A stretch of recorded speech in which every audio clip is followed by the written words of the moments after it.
In this video series, we will perform a single computer installation of XProtect Professional Plus.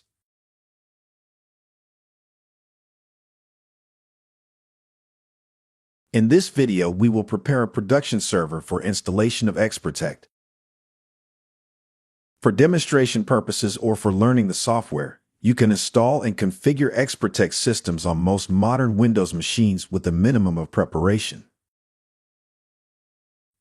For production systems, though, there are some steps you'll want to take to ensure a robust and scalable system.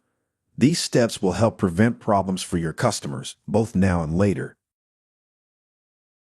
Before you can install the Milestone server software for production environments, certain prerequisites must be met.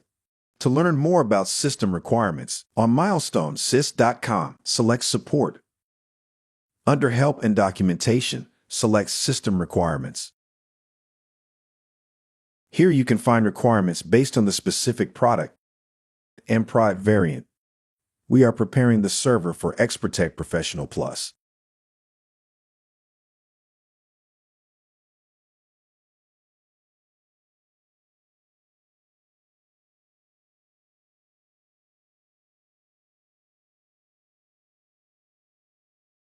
For production systems, also make sure the machine has one or more dedicated storage drives that are not just partitions, but are completely separate from the drive containing your Windows installation. In this example, the drive was mapped to F. By default, Windows formats disks with a 4 kilobyte block size.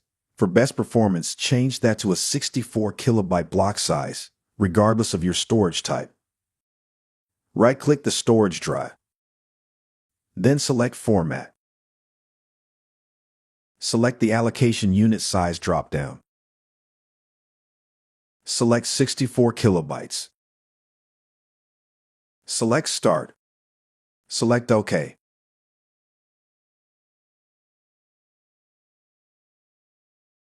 After adjusting the allocation unit size, you should turn off drive indexing. We'll start by selecting Properties on the shortcut menu.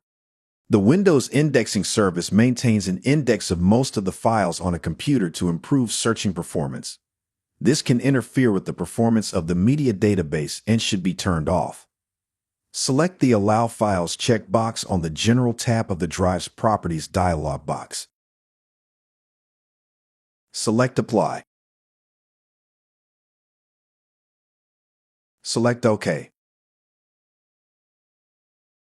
If the server you are to install XProtect on is equipped with antivirus software, the appropriate exceptions must be made as detailed in the XProtect Administrator Manual. Navigate to the section Virus Scanning Exclusions to learn more.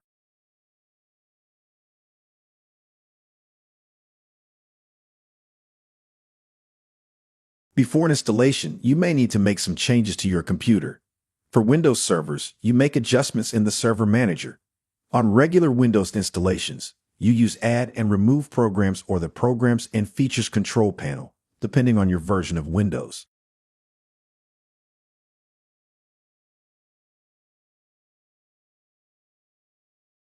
Before beginning, ensure you have the latest supported version of the Microsoft .NET framework installed. This is a requirement. Without this software in place, the installation will fail. XProtect requires Internet Information Services, or IIS. The XProtect installation wizard will activate and configure this for you, so disable it before installation. In the control panel, we recommend turning off the Windows firewall during the installation and configuration process.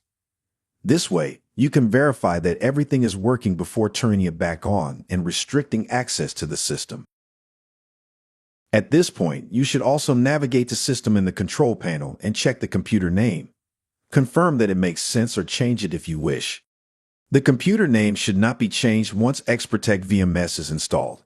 Doing so after the installation may cause the software to function incorrectly and require additional effort to correct. Once you have all of these elements in place and you're logged in as a Windows user with administrator rights to access the machine, or you can launch the installer as admin, you're ready to begin installation. We have now prepared a production server for installation of XProtect. In the next video in this series, we will download the XProtect VMS installer from milestonesys.com.